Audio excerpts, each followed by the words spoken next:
Hey there, fine people. Welcome back to my channel. Today I'm going to go over what I wore on my nails in April. And yes, it's the same day as what I'm going over what I wore in March.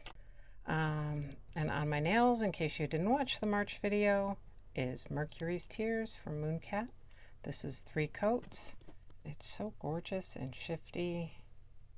Looks great, even, just in my office lighting. Love it. So, let's see. The first thing I wore in April is For the Twill of It, and they're another one that puts the color name on the top of the bottle instead of the bottom. I don't like that. But this is a gorgeous multi-chrome. It shifts between like a pink and a green teal. It's really beautiful. I loved it. 2 coats. This is almost a 1-coater. And I did a test with it to see if it would stamp, and it stamps beautifully. I have ideas for this. Let's see. Then I wore Eggsellent from Moonshine Manny. This is a turquoise with a gold flake. It's like a Crelly, I think. And it was gorgeous. Loved this. 2 coats, I think. Maybe it was 3. I don't remember. But yeah, those flakes in there, that gold flake, it just looked so good. It reminded me of like a Fabergé egg. Maybe that's why it was Eggsellent. Actually, I think the inspiration was some kind of marble eggs of some sort. Very cool. Next, I wore OPI's Pisces the Future.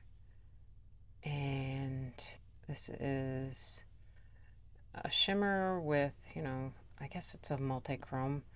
The pink in there is pretty subtle. And I wore 3 coats of this.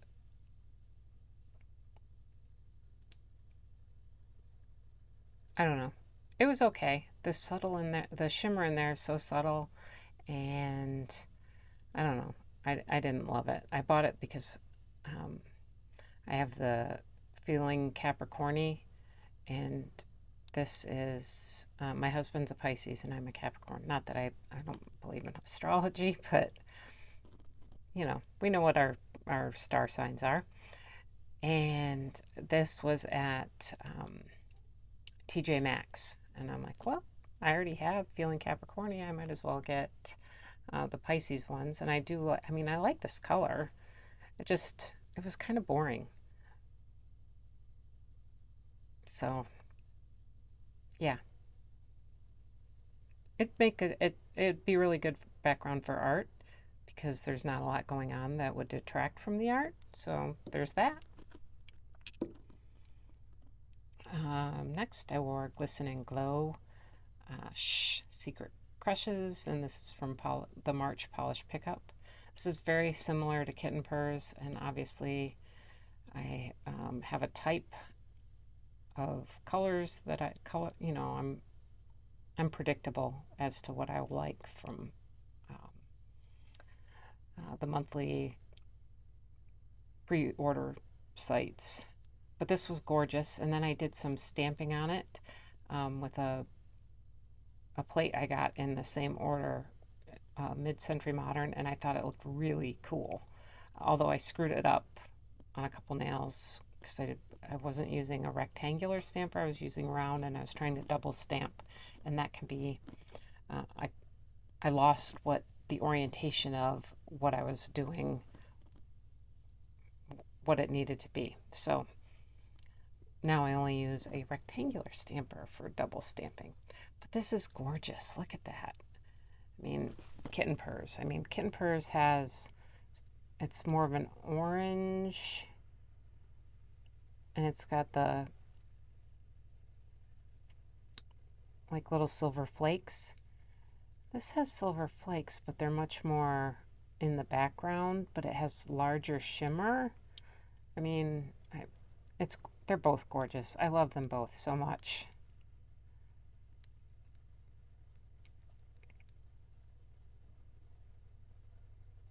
Yeah, I enjoyed that. Next, this was for Polished Opinions Swatch Fest. I don't remember if any of the other ones that I wore so far were. I don't do every week, but and I don't even try unless it was something like her birthday month. So this is Sinful Colors, All the Rage, topped with Sally Hansen Glazed.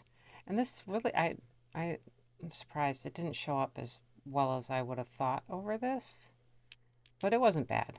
I mean, it gave it some interest. I'm not a big cream girly. Surprise.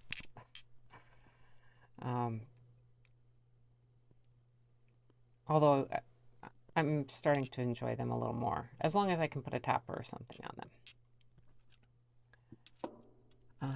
Let's see. Next, I wore Tao from Zoya. I got this at TJ Maxx, and it has the Icky Skinny brush. If I ever place an order directly with them, I'm going to get a bunch of replacement brushes.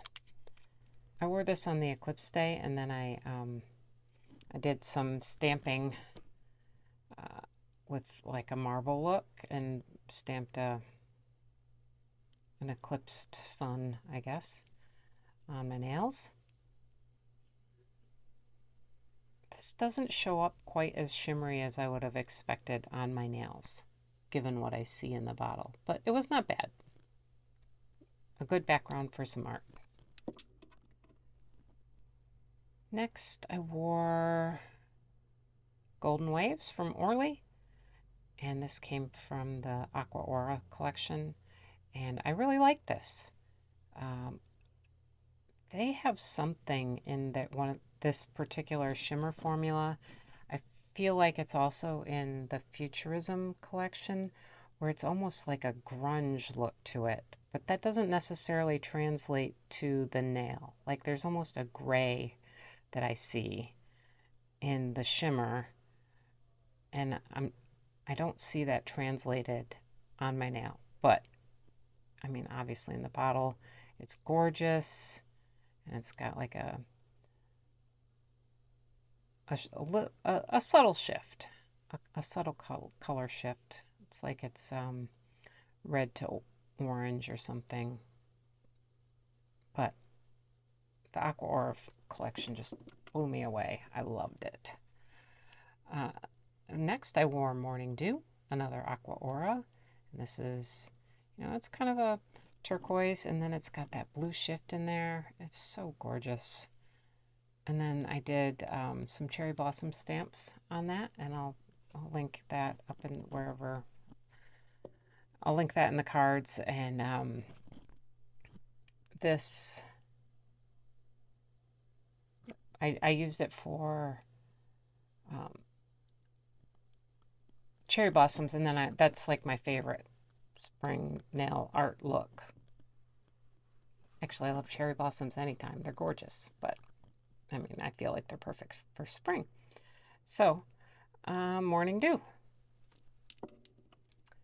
And then I wore Full Scream Ahead, and in my mind, this matched the Polished Opinion Swatch Fest color for that week much more than what it actually did, especially when I saw it in everybody, grouped with everybody else's colors. Should have been a much more lime green, but this was calling to me to wear. I mean, I have lime greens to wear. I have lime green to wear, but I don't know. This was calling to me to be worn that week. It's got a great hollow in there. It's so gorgeous. Of course, the day I wore it, the sun was not shining. It was raining, and I didn't get any, spectacular pictures. What are you going to do? then I wore Petoskey Stone from Northern Nail Polish. And in the bottle, this just looks kind of boring and bland. But I happened to get a picture of it when we were out morel hunting, and super hollow in the sunlight. It was gorgeous. I didn't even have, I mean, we were out morel hunting, so I didn't have my macro lens. I just took it with my, regular phone camera. But still, absolutely gorgeous. Loved it. The bottle pictures here do not do it justice. And I reviewed these a couple months ago. I'll link it. Probably reviewed most of these, especially the indies. Anyway, then I wore Superstar. From Moonshine Manny, and this is based on a Sinful Colors polish called Super Cooper, I think. Can't remember. Makes me wish I had that, but I don't, and I don't think Sinful Colors is around anymore, although they still have them in my grocery store. They still have them in Meijer, and went to Dollar General to get some of those limited edition toppers that Linry mentioned, and they have, I don't know, 20 or so different Sinful Colors there in the rack. So who knows? Maybe they'll come back one day. I wish. Because it was like back before I got out of nail polish for a while, you could get Sinful Colors for less than $3. I think it was $2 a bottle, $1.99, something like that. But that was, almost 10 years ago. So I don't know what the current price is. But they always had, cool and unusual collections that I generally enjoyed. So, and finally, I wore all of these. We've got, it's Brittney Beach, Take Flight, White Tips, and Claim to Fame. And these were my fallout nails that I did. I made a stamping plate, and then I wore all of these for background for my fallout nail art. And I'm working on that video, but I'm slow. So anyway, so that's everything I wore in April. I hope you enjoyed seeing my choices. What were your favorite things you wore in April? I should say what my favorite thing is that I wore in April. I don't know. I love them all so much. Glisten and Glow, Kitten Purrs. It's a tie. These two were... I love them both so much. What were your favorite choices that you wore in April? Let me know down in the comments. I love to hear about what people wore. So thanks for watching. Like and subscribe, and have a great day.